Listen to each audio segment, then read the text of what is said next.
I thank you all for coming. The purpose of this meeting, just so you know, is not for me to discuss what we're doing with you. I'll be more than glad to do that when we finish with all the speakers. The purpose of this is for you to inform me, since you're all the stakeholders, what you need, so while the governor is doing the remainder of his budget amendments, we can now go up and lobby for those things. So we have a program put together. We're going to do this. Basically, each speaker is going to have about 10 minutes. We'll be making notes about this. And if you have notes that you'd like to give us, please do so. Okay. We'll open it up to anybody who wants at the end of this, but just to keep the speakers rolling in time, because I know other people said they had to go places, we will allow them to do so. So, as with all of the things that we do in the state, in the absence of clergy, everybody usually has a moment of silence, and I would ask you please to rise for that.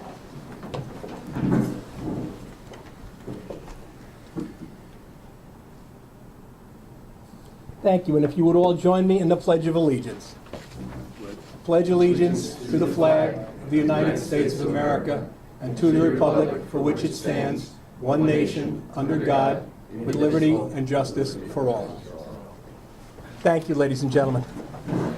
You know, in the last several months, we've had the Grand Rebbe, the Cardinal, come up and do our prayers for us, and one of the senior imams from the Muslim faith in the United States. Now, all I can tell you is they probably thought we really need some divine intervention up there to have so many people coming in and praying. We've got everybody praying for us there. I don't know if it works, but I have faith in the big guy. Anyway, again, I thank you. So without further ado, what I'm going to do is ask the first speaker to come up to the mic. We have people, by the way, represented from basically every one of the stakeholding entities here, from public health, from mental health, from education, from labor, and a multiplicity of other things, business and so on, as well as public officials, municipal needs as well. So we'd like to think that we've got everybody invited here who wishes to make a point to us so we can carry this back up there and represent them well. So I thank you all for coming. Kevin Stump, representing higher education. He's the project coordinator for New York Public Interest Research Group. And Kevin, thank you. It's good to see you again. Yeah, absolutely. Thanks for having me. You got it. Good evening. My name is Kevin Stump. I'm here on behalf of NYPIR, the New York Public Interest Research Group. We are a student-founded, student-directed, student rights nonprofit group that works on a number of social justice issues. Protecting and securing resources and funding for higher education is one of our biggest issues that we continue to advocate for. And again, I thank you for having us here. Having said that, let me begin. The proposed executive budget would cut funding for public higher education by $361 million, a 10% decrease for 2011-2012. These drastic cuts would be piled on top of years of state disinvestment in higher education. In fact, over the past 15 years, funding has been cut roughly $1 billion, shifting the cuts to students and their families. While we were pleased to see that the executive budget did not propose an increase in tuition, in light of the reduction in state support for public higher education over time and the additional strains placed on the system, we fear that there will not be sufficient resources to maintain access and the quality of public higher education in the state. NYPIR urges that you support measures designed to restore state support for SUNY and CUNY, the tuition assistance program, and the state's network of community colleges. Our testimony outlines the economic advantages of higher education as well as the recent levels of support. And we will discuss our positions on opportunity programs, community college funding, and so-called rational tuition. Higher education as an economic engine. While New York works through this punishing recession, policymakers must not lose sight of the state's future and the central role that higher education must play in it. In his State of the Address of Union, the President said, "If we want to win the future, if we want innovation to produce jobs in America and not overseas, then we also have to win the race to educate our kids." This budget crisis demands hard choices, but it also demands smart choices. The leadership should set clear priorities to stick with them, as enrollment in the state's public university systems is on a fast upward trend.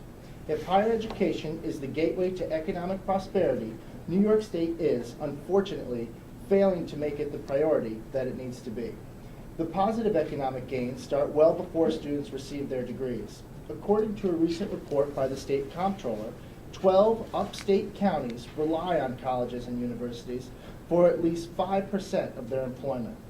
New York's future lies with a knowledge-based economy where innovation produces jobs and prosperity. Investing in higher education is the way to ensure that state is at the cutting edge in developing that innovation. Investments in higher education have not matched state funding. As Governor Cuomo has repeatedly pointed out, increases in state spending in recent years, a 5.7% average increase over a 10-year period, have outpaced personal income, 3.7%, tax receipts, 3.8%, and inflation by 2.4%. Despite this dramatic growth, spending on higher education has been stagnant. State aid to SUNY, for example, has fluctuated. Unfortunately, this year's proposed budget includes an amount lower than the budget from 10 years ago in unadjusted dollars. And in my testimony that I'll submit to you, there are some graphs that we'd appreciate if you go Thank down.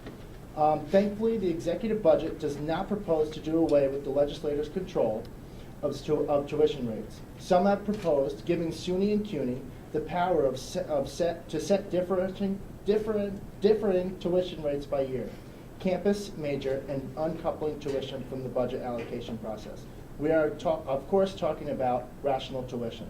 And so-called rational tuition proposals would base annual tuition increases for each incoming class based on an influxuary index, setting a floor but setting no real ceiling.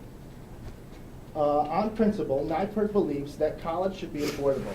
Annual index tuition increases will make public college education less affordable.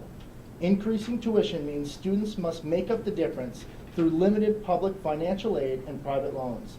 Over 60% of all college graduates from SUNY and CUNY carry tens of thousands of dollars worth of student debt. Upon graduating, these students enter into an already unstable job market with scarce resources. Recent studies show that unemployment for recent college grads went up 5.8% in 2008 to 8.7% in 2009.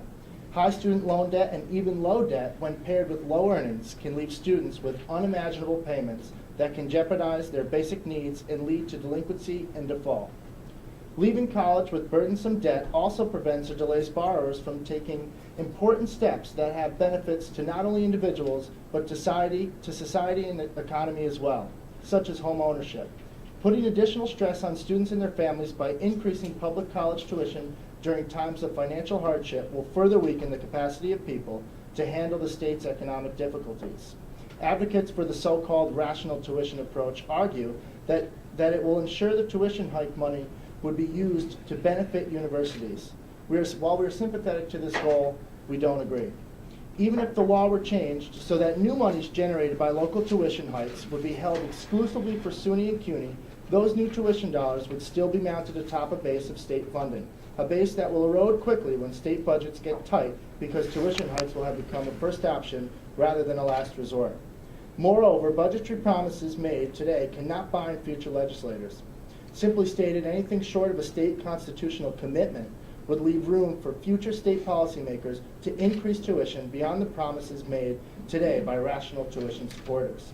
As far as the tuition assistance program is concerned, unfortunately the proposed budget keeps in place last year's cuts to financial aid, maintaining last year's cuts to TAP during the middle of a recession, while cutting the state's funding after years of cuts and tuition hikes.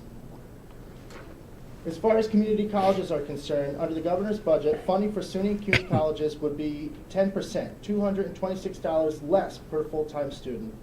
In closing, the state is facing unprecedented fiscal challenges, and the legislature will be forced to make difficult decisions this year. NYPIRG recommends that legislators like yourself do everything possible to protect affordability and quality higher education. Thank you. Thank you, Kevin.